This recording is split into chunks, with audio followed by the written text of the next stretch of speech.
Bonjour à tous et bienvenue dans cette vidéo consacrée au cours de la carte topographique. Alors, c'est quoi une carte topographique? La carte topographique est une représentation réduite d'une région. Elle permet de s'orienter sur le terrain et de dégager plusieurs informations sur le relief. Ici, j'ai une carte topographique de la région de Timara au Maroc. Sur chaque carte topographique, on trouve des éléments qui facilitent sa lecture et son étude. Ces éléments sont, d'abord, j'ai le titre qui indique le nom de la région présentée sur la carte. Et on a l'échelle. L'échelle de cette carte est 1 sur 100 000.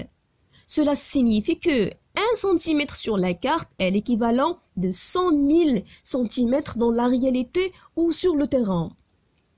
La légende, elle donne l'explication et la signification des différents symboles et couleurs qui l'on y trouve sur la carte. Dans un autre coin sur la carte, on trouve ces deux flèches qui s'appellent flèches d'orientation.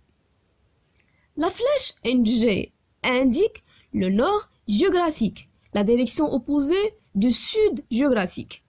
Et on a la flèche NM qui indique le nord magnétique. Le nord magnétique signifie quoi?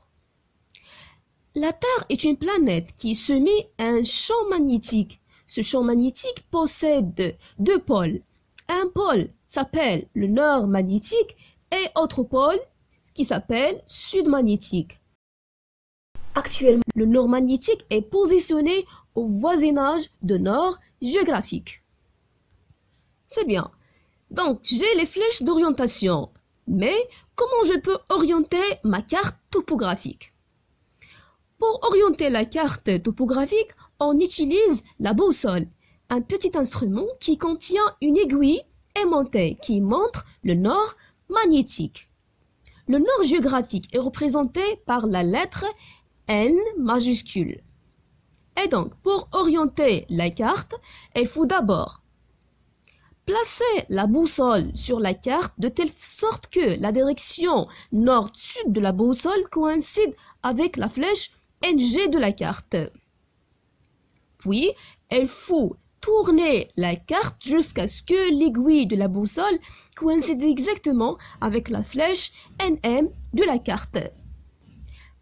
À ce moment-là, je peux dire que ma carte est orientée. Au début de la vidéo, j'ai dit que la carte topographique dégage plusieurs informations sur le relief.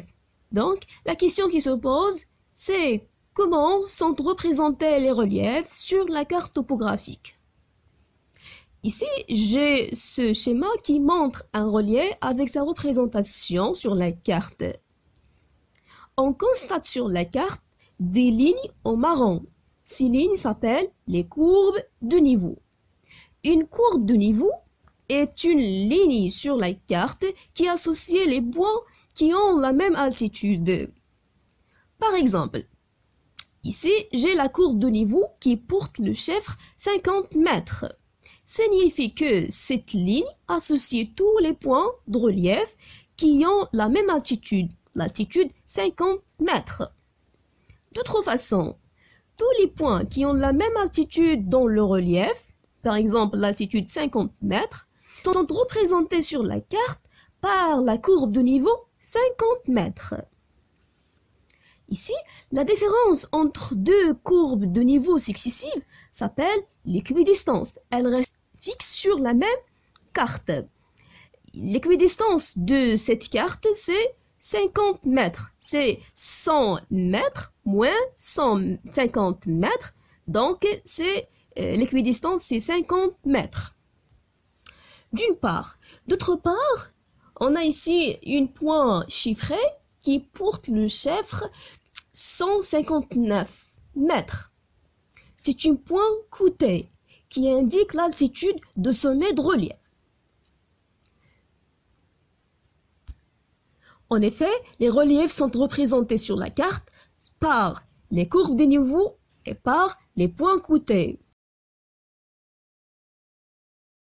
On peut reconnaître la forme de relief d'une région par la réalisation d'un profil topographique. Donc, c'est la question de l'activité 3. Comment réaliser un profil topographique?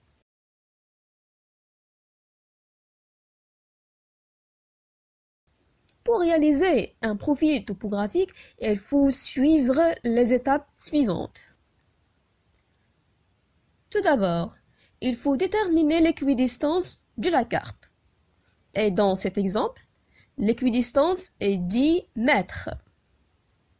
Puis, tracer le segment AB sur la carte et déterminer l'altitude des courbes recoupant le segment AB.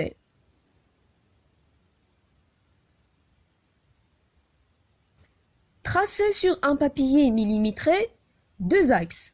Un axe vertical qui représente l'altitude et un axe horizontal qui représente la distance AB.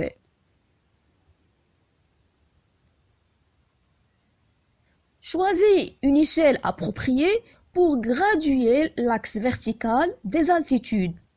Ici, l'échelle utilisée est 1 cm égale 10 mètres.